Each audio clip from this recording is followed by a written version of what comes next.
TJAC మూడో విడత అమరుల స్ఫూర్తి యాత్రకు రెడీ అయింది. రేపు ఉదయం గన్ పార్క్ వద్ద ప్రారంభమయ్యి గజ్వేల్ బహిరంగ సభతో ముగుస్తుంది. ఈ యాత్ర గజ్వేల్ సీఎం కేసీఆర్ నియోజకవర్గం కావడంతో ఎలాగైనా యాత్రను సక్సెస్ చేసేందుకు జేఏసీ నేతలు కసరత్తు చేస్తున్నారు. ఇక నాలుగో విడత అమరుల స్ఫూర్తి యాత్ర కామారెడ్డి, నిజామాబాద్ జిల్లాలో చేస్తామన్నారు ప్రొఫెసర్ కోదండరాం.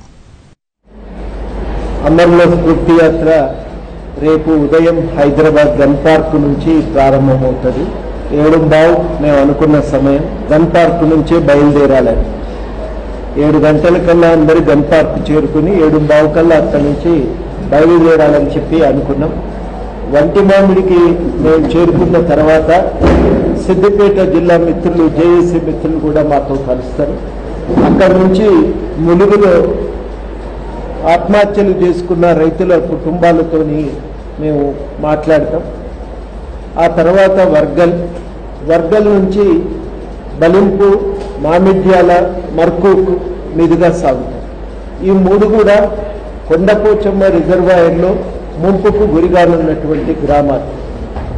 అక్కడి నుంచి ఇటిక్యాల, జగదేవ్పూరు ఈ గ్రామాలకు వెళ్తుంది. మధ్యలో ఎక్కడో జగదేవ్పూర్ దగ్గర లంచ్ అనుకుంటున్నాం.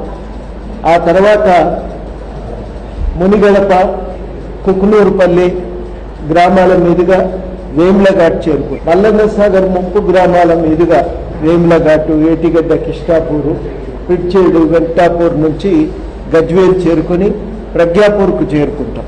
ప్రజ్ఞాపూర్ చేరుకుని ప్రజ్ఞాపూర్ నుంచి గజ్వేల్ దాకా యాత్రలో వచ్చి ఒక ర్యాలీగా నిర్వహించి గజ్వేల్లో మీటింగు ఏర్పాటు చేయదొచ్చింది.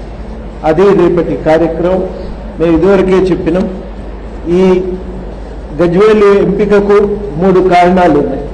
మేము తెలంగాణ అంతటా తిరుగుతున్నాం కాబట్టి తప్పనిసరిగా గజ్వేల్ పోవలసి ఉంది. రెండవ కారణం ఏంటంటే, మొత్తం తెలంగాణలో అతి ఎక్కువ ఆత్మహత్యలు జరుగుతున్న నియోజకవర్గం గజ్వేల్. 2014 రాష్ట్రం ఏర్పడినప్పటి నుంచి జూన్ 2 నుంచి ఇప్పటి వరకు దాదాపు 111 రైతు ఆత్మహత్యలు గజ్వేల్లో జరిగినాయి. అతి ఎక్కువ ఆత్మహత్యలు జరిగినటువంటి ప్రాంతం. గతంలోనైతే చాలా ఆకలి చావులు కూడా జరిగిన ప్రాంతం ఇది. ఇప్పుడు లేదు, కానీ ఇప్పటికీ కూడా చాలామంది ఇక్కడ 100 రోజుల పని మీద ఆధారపడేటువంటి కూలీలు ఉన్నారు. వాళ్ళ సమస్యలు తెలుసుకోవటానికి కూడా ఇది ఒక సందర్భం. అదేవిధంగా చాలా పెద్ద ఎత్తున తమ హక్కుల కోసం పోరాడుతున్నటువంటి నిర్వాసితులు కూడా మనకు గజ్వేల్లో కనబడతారు. ఈ అన్ని కారణాల చేత మరి ముఖ్యమంత్రి గారి నియోజకవర్గం కొంత పరిస్థితులు బాగుంటాయని అందరం